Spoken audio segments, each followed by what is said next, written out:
Hey, it's me, Jay Michaels. You're watching the KLST Children's Miracle Network Telethon, the 22nd annual, and we're glad to have a guy that's been with us all 22 years. Dr. Wagnon, how are you doing? Doing great, thank you. Good to have you again. Yes, we get to talk every year a couple of times. Yes, sir. And I've never been a patient.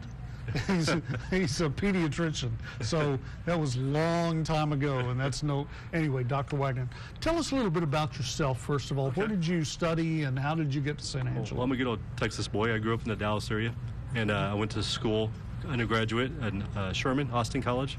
Then I went up to medical school up in Kansas City, and then I made my way back down to Texas, and I trained at Scott & White in Temple, Texas, and I was there from 1997 to 2001.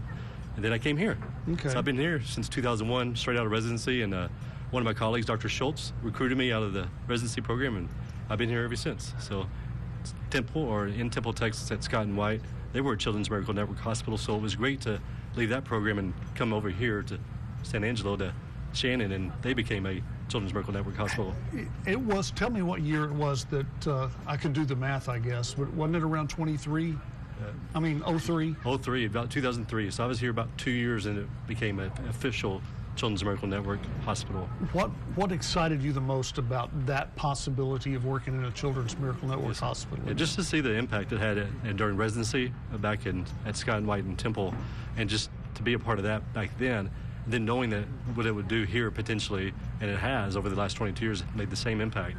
It just brings a lot of positivity to the pediatric program, the neonatology program, between all the equipment it brings, the training for the nurses and other personnel, and just that connection, that association with Children's Miracle Network. Back then, you couldn't talk about a neonatal intensive care unit. That's true. And you couldn't talk about telemedicine because those are all things that have happened since Children's Miracle Network became. What was perhaps the biggest impact for you? Yeah, maybe so.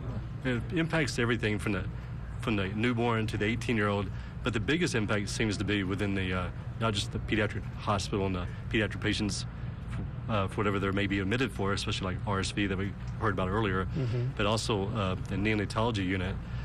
We went from oxy hoods to ventilators to more bubble CPAP. We use a lot of bubble CPAP now for our premature infants. And it's had a big impact on the upgrade of equipment in that area.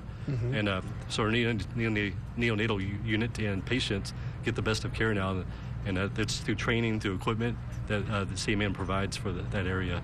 I don't know if Star Trek or Star Wars is your favorite, but some of the things that have been done because of Children's Miracle Network reminds me of that futuristic technology that we never thought might come along. And one of the things that one of the biggest impacts for me is that instead of our kids having to go to Fort Worth and get chemo and then drive back, sometimes same day, sometimes an overnight, they can do that now here with the help of a doctor who's watching them through telemedicine. Tell us a little bit about that. So our chemo patients, majority of them are taken care of by the hematology oncology doctors up at Fort Worth and at Cook's. And once they get their initial therapy and treatment and everything's through the initial part, they'll bring it back down here for most of their infusions and chemotherapy.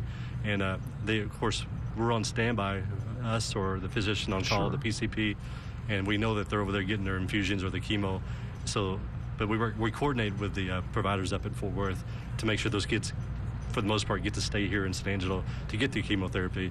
And for example, leukemia, that's about a 2.5 year, 3 year process. One of the room where that's done is the POP unit, or the pediatric outpatient unit. Yes. And that was completely outfitted by the Children's Miracle Network for kids. And from what I understand, I've not been in there in a while, but from what I understand, they've got their own chair, and they've got a chair for mom and dad sitting right beside them. They've got their own television, their own gaming system or whatever. And a lot of kids really like to come to Shannon to get chemo done because it's all about them.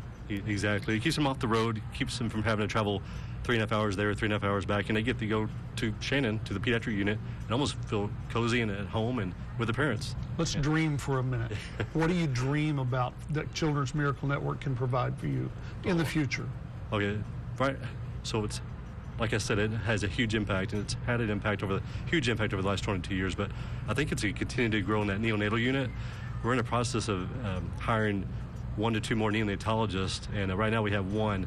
And it's made it, over the last year and a half, 2 years, we've had that the luxury of having a neonatologist. That's taken a lot of pressure off the pediatricians here in town that worked with Shannon for over the 22 years. And now we have neonatologists at Shannon that will be there to help us out, so we don't always have to have that neonatal responsibility. Dr. Wagnon, thank you so much. Thank you. We hope that you'll come back later on tonight and talk to us again. Yes, sir. In the meantime, let's get to work. Take it back over to Sonora